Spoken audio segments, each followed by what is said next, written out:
Which car manufacturer names its models after types of wind? No, not that kind of wind. You may have heard of Ford's Taurus, Scorpio and Orion, all named after constellations. But which other car names also have celestial connections? What is the French origin of this American icon? And which Japanese manufacturer seems to have an obsession with crowns? In this video, we'll answer all of these and explore the myths, the animals, and the seafaring inspiration behind some popular car names. Let's start in the land of the automobile, the USA, and one of its most beloved exports, the Chevrolet Corvette. Corvette has existed as an English word since the 1600s. It's a type of warship. The word itself was borrowed directly from French, and their word is thought to have come from this Latin word, meaning a ship that was used to transport grain. This ultimately came from corbis, meaning basket. The Chevrolet little basket doesn't quite have the same ring to it, does it? From French, we get loads of other generic car-related words. Limousine, for example. Coupé, or coupe, as the Americans like to say. Coupé means cut. This was originally a term applied to a horse-drawn carriage that was cut down in size by not having rear-facing seats. Another type of horse-drawn carriage, one with a folding hood, was the cabriolet. This is now a word used for a convertible or open-top car, a car where you can put the roof down. But it's also the source of the cab in taxicab, even though taxis generally aren't convertibles. That's because before cars became widespread, the original vehicles for hire were the horse-drawn cabriolets, cabs. Anyway, having mentioned that a corvette is a small warship, let's stick with the seafaring theme and consider the trade winds. An understanding of these easterly winds was essential throughout the age of sail, and there's a car named after these winds. Do you know what it is? I'll give you a clue. The German for trade winds is Passatwinde. That's right, the Volkswagen Passat might as well be called the VW Tradewinds. Etymologically, it's also related to passata, Italian for gone through, referring to the straining of tomatoes, while the Passatwinde goes from east to west. Officially, VW haven't confirmed that the Passat is named after the Tradewinds, but you can decide for yourself when you consider the names of some other VWs. The Jetta sounds a bit like the Jetstream. The Bora and Sirocco are both names for specific Mediterranean winds. And if you're in any doubt, Vento is straight up Italian for wind. The Gulf, perhaps named for the Gulf Stream, or Golfstrom in German, confuses things a little because the Gulf Stream is an ocean current rather than a wind. But that ocean current is mainly driven by winds. Anyway, back to the age of sail. As well as the winds, sailors would also have been very interested in the stars to help them navigate. And if we look to the skies, we find the inspiration behind many car model names. We have the Ford Taurus, Scorpio and Orion, all named after constellations. Ford used to have a premium brand called Mercury, named not after a constellation, but the planet Mercury. Ford also launched a coupe in the late 80s called the Probe, and even ran an advertising campaign with shots of the car juxtaposed against the launching of a space probe. Even the Ford Transit van has a possible space connection, but this is quite probably a coincidence. In astronomy, a transit occurs when one celestial body passes in front of another, from an observer's point of view. So, for example, from Earth, we can observe the transit of Mercury across the Sun. If you're enjoying the video, by the way, it would be out of this world if you could like and or subscribe.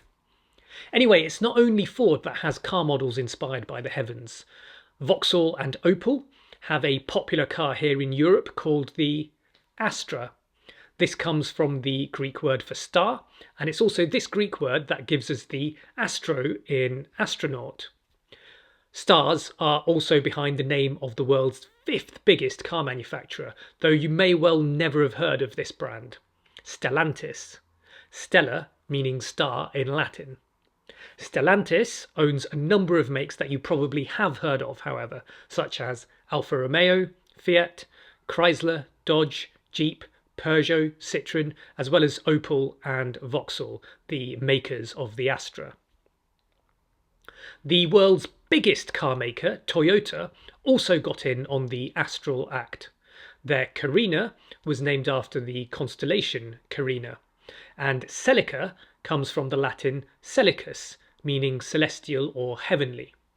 Toyota models are perhaps more famous, however, for being named after crowns. We have the Toyota Crown itself, a luxury car produced for the Japanese market since 1955.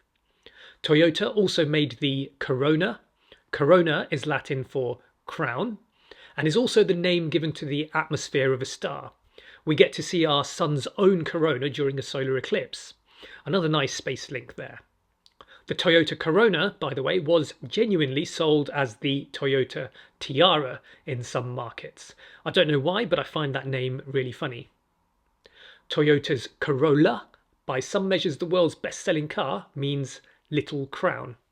And when the Corolla was briefly replaced by another model, that one was known as the Auris, said to be inspired by the Latin word aurum, meaning gold. So not quite a crown, but perhaps something a crown could be made of. That's not the end of it. The Camry, a bestseller for many years in North America, comes from the Japanese word kanmuri, meaning, you've guessed it, crown. Going back to Scorpio and Taurus. These are constellations, but their names were inspired by creatures, a scorpion and a bull, respectively. Which brings us on to cars named after animals. Perhaps the most famous of these is Jaguar. Jaguar is obviously named after the big cat, known for its speed and agility. Traits Jaguar want their cars to be known for. I have another 1.5 big cat inspired names for you. The Sunbeam Tiger is one. The half I'm referring to is the VW Tiguan, supposedly named after a tiger and an iguana. I've got to say, if these two ever got together, I really don't think the result would be a VW Tiguan, but hey. Moving on anyway, from iguanas to snakes now. We have the Dodge Viper and the AC Cobra, both producing prodigious potfuls of power. Horsepower. Which brings us on to horses. The Mustang is a type of horse, and at the other end of the spectrum we have the Mitsubishi Colt, a colt being a young male horse. We also have cars named after various hoofed cousins of horses, the Chevy Impala and the Triumph Stag, to name two. Can you name any others? Let me know in the comments if you can. Now, horses and big cats may be some of the fastest creatures on land, but we also have cars named after sea creatures. The Corvette Stingray, the Opel Manta, and the Plymouth Barracuda. And we have bird-inspired names too, the Ford Falcon, the Buick Skylark, and the AMC Eagle. Not to mention the Reliant Robin. I don't know if we can count the Pontiac Firebird as a real bird, but perhaps it's something to do with the mythical phoenix, an immortal bird that regenerates from its own ashes. The Ford Thunderbird is definitely named after a mythical creature, however, the Thunderbird coming from indigenous American folklore. Which brings us on to other mythological creatures. British sports car manufacturer TVR had a model called the Cerberus, named after Cerberus, the Hound of Hades, a monstrous three-headed dog that guarded the underworld. TVR also had a model called the Chimera, named after another monstrous mythical mongrel, a lion with a goat's head sticking out of its back. And since we're on Greek myths, we might as well note that the VW Eos was named after the Greek goddess Eos, who rises each morning to deliver light. An appropriate name for this little cabriolet. On the topic of God, my favourite name is Citroën's upmarket brand, DS, which is a fun play on words. In French, the letters would be pronounced déesse, which sounds exactly like the French word for goddess. Moving from France to England, the land of King Arthur, and we come to the Toyota Avalon. According to legend, Avalon is the island on which the sword Excalibur was made. Now, to finish off our mythological motoring meanderings, we have 3 more fantastic beasts. The Amarok, a huge wolf that would eat any person stupid enough to go out alone at night. We have the abominable Skoda Yeti. And then there's the spookily silent Rolls-Royce Silver Seraph. A seraph being a winged celestial entity, a bit like an angel. It seems appropriate to finish with Rolls-Royce, the last word in motoring luxury. Many, but not all of their cars are named after various apparitions, perhaps to indicate how quiet their vehicles are. Originally, Rolls-Royce cars had very boring numeric names, but one particular chassis built in 1908 was given the nickname Silver Ghost. The press absolutely loved it, and it ended up becoming the name for all cars of that particular model, and thus began a Rolls-Royce tradition.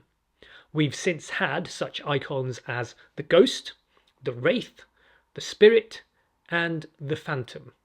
And Rolls-Royce's next new model is going to be called the Spectre. And on that supernatural note, I would like to thank you for watching. If you enjoyed this video, please like and subscribe for more like this in the future.